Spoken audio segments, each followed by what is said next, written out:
अस्सलाम वालेकुम रहमतुल्लाहि व बरकातहू। अजीज तो बहुत बातचीत। चलिए, आज हम देख रहे हैं जमात 7वीं।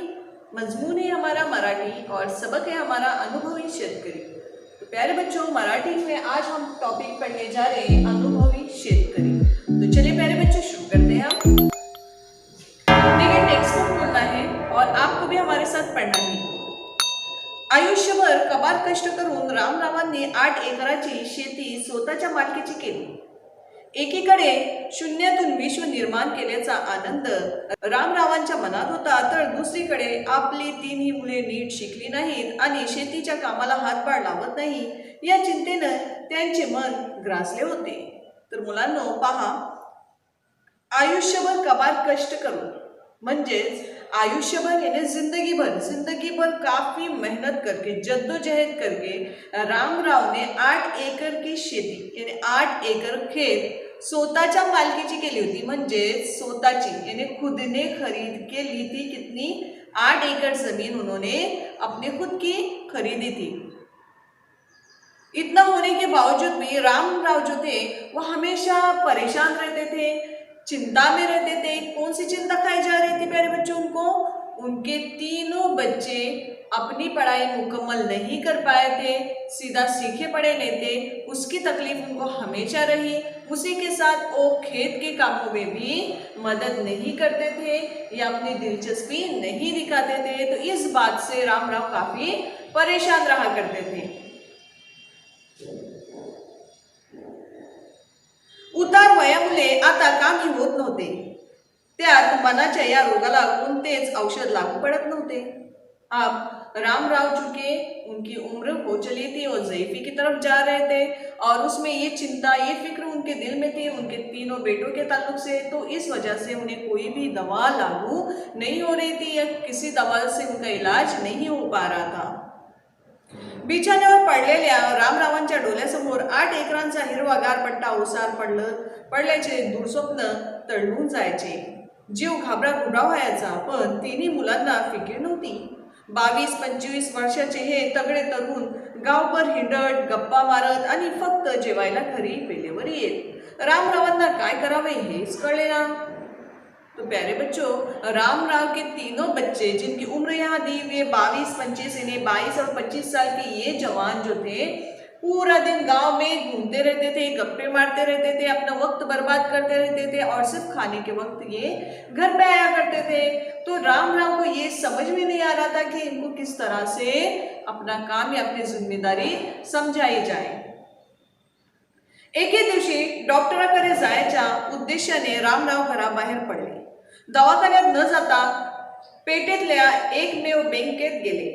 बँकेच्या व्यवस्थापकांशी अर्धा तास चर्चा केली आणि परत घरी आले। अब एक दिन क्या हुआ, रामराव ने डॉक्टर के पास जा रहा हूं ये बोलकर घर से निकले, मगर वो कहाँ चले गए? बैंक में गए। बैंक में वहां पर मैनेजर के साथ 1-आधा घंटा उनके साथ बैठकर बातचीत की और उसके बाद वो घर पे वापस आ गए। अब देखो भला उन्होंने क्या बातचीत की होंगी। रात्रि रामरावांच्या पत्नीने सर्वांना जेवायला बोलावले। अब खाना खाने का वक्त हो गया। रामराव की पत्नी ने यानी बीवी ने सभी को खाना खाने के लिए बुलाया। जेवण्यापूर्वी रामराव मुलांना म्हणाले, मुलांनो आता मी थकलोय, माझ्याने ही शेतीवाडीची कामे होणार नाही। अब वो अपने बच्चों से कह रहे हैं कि अब मैं थक गया हूँ, अब मेरी उम्र हो गई है, अब मैं ये काम नहीं कर सकता। तुम्हाला ही शेतीची काम करायला कमीपणा वाटते और तुमको भी ये खेतीबाड़ी के काम करना शर्मिंदगी लगती है। बँकेत मी तुमच्यासाठी कर्जाची सोय करून आलोय, तुम्हाला प्रत्येकाला 5 लाख रुपए कर्ज मिलेल। क्या कहा रामराव ने बच्चों को कि अब मैं थक गया हूँ, मुझसे ये काम नहीं होते और तुम भी इन कामों में करने में शर्मिंदगी महसूस कर रहे हो, इसलिए मैंने क्या किया हूँ, बैंक में तुम लोगों के लिए कर्जे की बात करके आया हूँ और तुम लोगों को एक को कितने रुपए मिलने वाले? 5 लाख रुपए कर्ज मिलने वाले हैं। त्यातून तुम्ही पोटा पाण्याचा धंधा करा और उससे उन 5 लाख से तुम क्या करेंगे? अपनी जिंदगी बसर करने के लिए या अपने 2 वक्त की रोटी के लिए तुम लोग क्या करेंगे? धंदा यानी बिझनेस करो। कर्जासाठी जमीन घाण ठेवण्याचं ठरवले और उसके लिए हम क्या रखने वाले हैं? घान रखना यानी प्यारे बच्चों क्या, यानी गिरवी रखना। ठीक है, अब देखिए आगे, फक्त तुम्ही एक काम करा, गावातल्या बँकेच्या नियमाप्रमाणे प्रत्येकाने 10,000 रुपये भरून आपापल्या कर्ज खातं बँकेत करा। कागदपत्रांची जमवाजमवी मी केली आहे। क्या कहा रामराव ने कि अब तुमको क्या काम है, सिर्फ 10-10 हजार अपने बैंक में जमा करो और अपना कर्ज खाता खोल दो। मुलांना खूप आनंद झाला। प्रत्येकाच्या डोळ्यासमोर 5 लाखांचा आकडा तळलत होता। त्यानंतर ते 10,000 कुठून आणायचं असा प्रत्येकजण विचार करू लागला। त्या रात्री तिन्ही मुले बराच वेळ चर्चा करत एकत्र बसली। अब क्या हुआ, सभी बच्चे एक साथ इस रात बहुत देर तक बहस मुबाहिसा करते रहे, चर्चा करते रहे कि आखिर ये 10,000 हम किस तरह से जमा करेंगे। दुसऱ्या दिवशी सकाळी कुठेतरी पेटत मित्रांकडे उसनवारी करण्यासाठी गेले, पण कोणाचेच काम झाले नाही। रामराव या सर्वांचा कानोसा घेत होते। कानोसा घेने रामराव इनकी खबरगिरी कर रहे थे। वो देख रहे थे कि ये लोग कहाँ जा रहे हैं, किसके पास पैसे मांग रहे हैं। और बच्चे सुबह में उठकर बाजार में गए, दोस्तों से मिले, सब लोगों से मिले और पैसे मांगे, मगर किसी ने इनको पैसे दिया नहीं। क्यों? क्योंकि इनकी जो इमेज थी, ये सभी लोगों को मालूम थी कि ये लोग कोई काम नहीं करते, ना इन्होंने पढ़ाई लिखाई की है, ना इनको कोई काम आता है। तो ऐसी सूरत में भला कौन इनको कर्ज देता। रामराव या सर्वांचा कानोसा घेत होतं। दुपारच्या वेळी तिन्ही मुले रामरावांचा निरोप घ्यायला आली। आम्ही शहरात चाललो आहोत। अब दोपहर में ये तीनों बच्चे रामराव के पास आए, क्या बोलने के लिए कि हम कहाँ जा रहे हैं, शहर जा रहे हैं। महिन्याभरात 10-10 हजार रुपये कमवून आणू, तेव्हाच घरी परतू, एवढं बोलून तिघे पाठीवरच्या पिशव्या सांभाळत गेले सुद्धा। अब उन्होंने क्या कहा रामराव से कि हम 10-10 हजार जमा करेंगे, उसके बाद ही हम घर पे आएंगे, उससे पहले हम घर पे नहीं आएंगे। और ये बोलकर वो निकल गए। शहरात त्या तिघांना कोणीही महिना 10,000 रुपये पगाराने नौकरीवर ठेवलं नहीं। अब शहर में जाने के बाद चूंकि इन्होंने अपनी तालीम भी मुकम्मल नहीं की थी, इनको कोई काम और हुनर नहीं आता था, 10,000 पगार देके, इन्हें पेमेंट देके किसी ने भी इनको काम पे नहीं रखा। मोठ्या मुलाला किराणा मालाच्या दुकानात 7,000 रुपये पगाराची नौकरी मिळाली। सबसे जो बड़ा था उसको 7,000 पेमेंट की नौकरी मिल गई। कहाँ पर? किराणा माल के दुकान में। मधल्याला हॉटेलमध्ये स्वच्छता करण्याची 5,000 रुपये पगाराची नौकरी मिळाली। अब दूसरा कहाँ काम पे लगा? होटल में साफ सफाई करने के लिए। देखो प्यारे बच्चों, ये वही बच्चे हैं जिनको अपने खेत में बाप के साथ काम करने में शर्म महसूस हो रही थी। अब ये बच्चे शहर में जाके क्या काम कर रहे? देखो, पहला बेटा कहाँ है? किराना माल की दुकान में है। दूसरा बेटा कहाँ है? होटल में साफ सफाई करने के लिए है। अब तीसरे का देखते हैं। मधल्याला हॉटेलमध्ये स्वच्छता करण्याची 5,000 रुपयाची पगाराची नोकरी मिळाली। धाकटा मुलगा दिवसभर फिरून कुठेच नोकरी मिळत नाही, म्हणून बस स्थानकामधल्या रसवंती गुहात 6,000 रुपयांच्या पगारावर नौकरीत राहिला। और जो आखिरी बच्चा था, यानी 3 नंबर का जो लड़का था, वो कहाँ रह गया? बस स्टैंड पे, जहाँ पर गन्ने का जूस मिलता है, देखे ना आप लोगों ने, तो वहां पर 6,000 की नौकरी के लिए रह गया। पहिल्याच दिवशी खूप भूक लागली, म्हणून थोड्याने पोत्यातल्या मूठभर शेंगदाणे उचलले आणि तोंडात टाकले। अब ये कहा था? किराना माल की दुकान में था बड़ा बेटा। अब उसको बहुत ज्यादा भूख लगी, तो उसने दुकान में एक शेंगदाने मालूम है ना आपको प्यारे बच्चों? तो शेंगदाने मूठभर यानी मुट्ठी भर शेंगदाने लिए और अपने मुंह में डाल दिए। हे मालकाने पाहिले और ये उसके मालक ने देख लिया।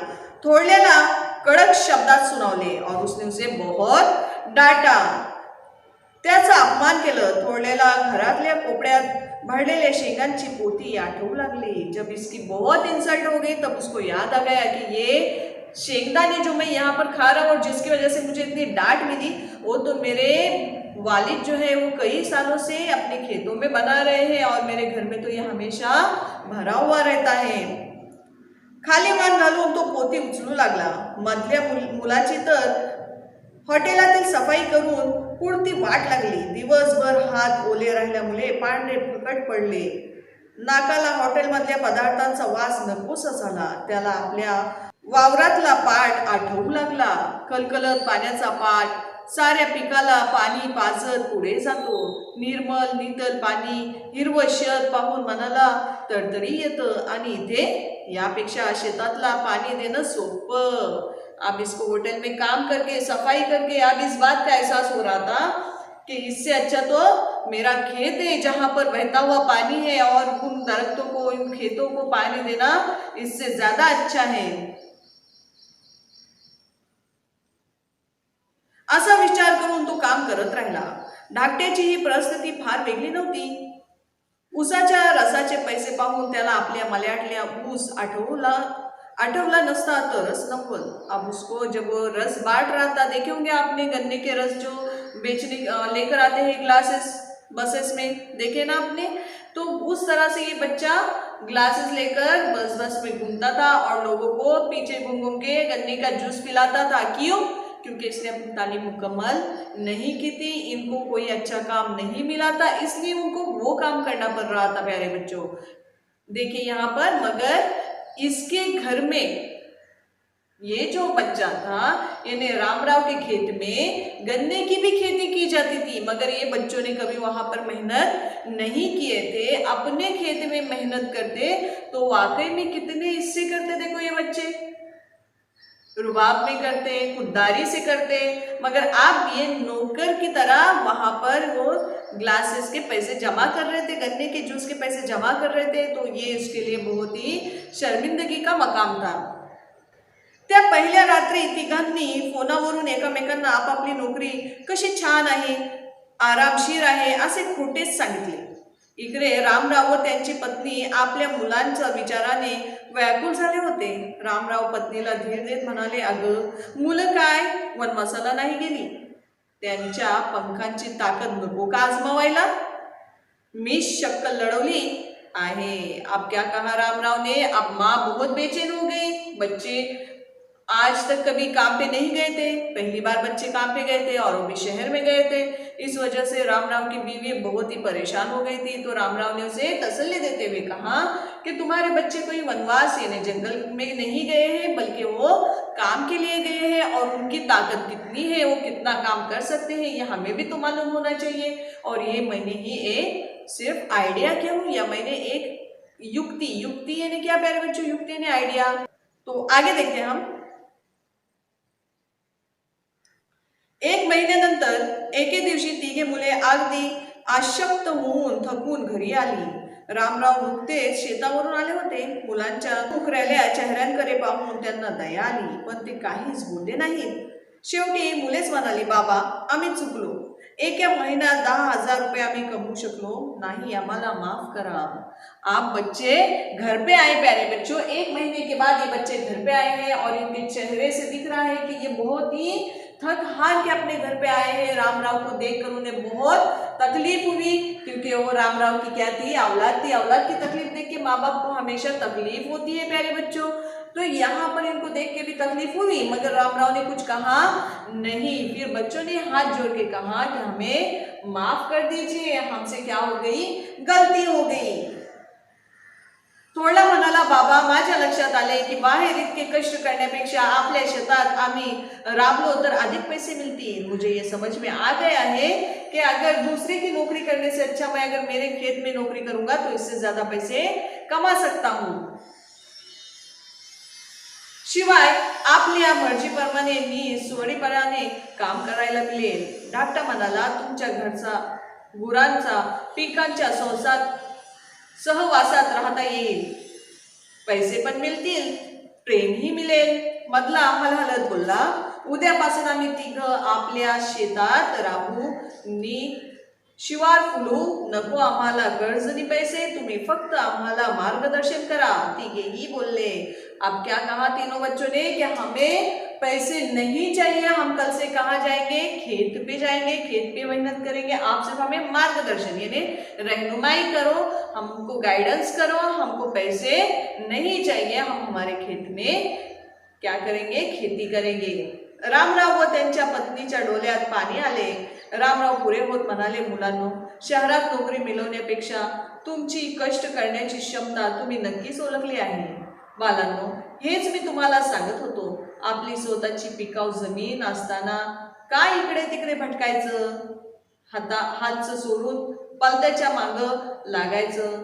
न लाजता शेतीची कामे करा, स्वाभिमानानं जगा. या काळ्या आईची जितकी सेवा कराल तितका फायदा तुम्हाला होईल, हा माझा अनुभव आहे. अब रामराव क्या बच्चों को बता रहे हैं कि ये तुम्हारी जमीन है, खुददारी से जियो, खुददारी से जियो, यहाँ पर खेती करो और कमाओ. इसकी जितनी तुम मेहनत करोगे उतना तुमको फायदा मिलेगा. मुलांनी मान डोलावल्या. त्यांच्या डोळ्यातला आत्मविश्वास पाहून रामराव मनमोहन निश्चित झाले. आप बच्चों ने गर्दन नीचे डाली और कहा कि हाँ, आप बिल्कुल सही कह रहे हैं. बच्चों की आंखों का आत्मविश्वास इन्हें खुद एतमादी देखकर रामराव को बहुत ज्यादा खुशी हो गई, वो बहुत खुश हो गए प्यारे बच्चों. तो देखिए प्यारे बच्चों, हमेशा याद रखिए जो हमारे हाथ में है उसके हमें क्या करना चाहिए, कदर करना चाहिए. यानी इस वक्त आपके हाथ में क्या है प्यारे बच्चों, बुक्स है, बराबर से.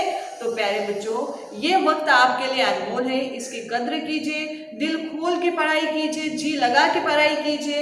इंशाल्लाह ताला आपका ब्राइट फ्यूचर आपके सामने है.